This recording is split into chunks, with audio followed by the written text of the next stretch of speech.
Hello everyone. Our verse for today is Mark chapter 7 verse 15. Nothing outside a man can make him unclean by going into him. Rather, it is what comes out of a man that makes him unclean. Some Pharisees and teachers of the law had just confronted Jesus about his disciples eating with unclean hands. This was not necessarily that the disciples had dirty hands. It wasn't a concern for health, but spiritual purity and ritual cleanliness. And the religious leaders taught that food could become unclean in this way by the hands of the buyer or the seller. So to be safe, everyone was expected to wash their hands, not to clean the dirt off their hands, but a ceremonial washing to stay ritually and spiritually clean. The thing is, God only commands in his law that the priests should be washing in this ceremonial way before they eat. Jesus points out the bigger issue, that the religious leaders were setting aside God's law and elevating human tradition.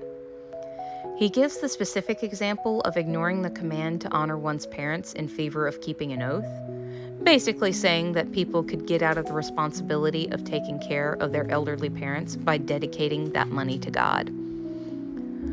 Luke records Jesus calling out the religious leaders for this behavior, saying that they loaded the people down with burdens that they themselves would not help carry.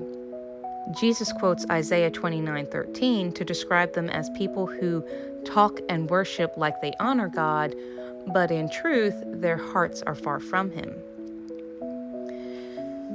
It's ungodly attitudes that identify an unclean heart that is far from God.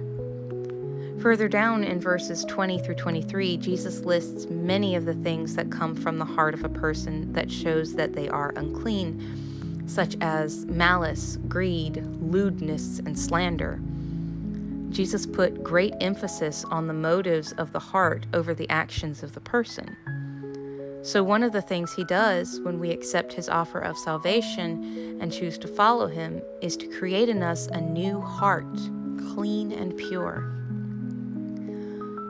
One thing that made Jesus angry was how the religious leaders of his day would act out a righteousness that was never rooted in their hearts. If your righteousness is only skin deep and your heart does not line up with the Bible, you're playing pretend, just like those religious leaders.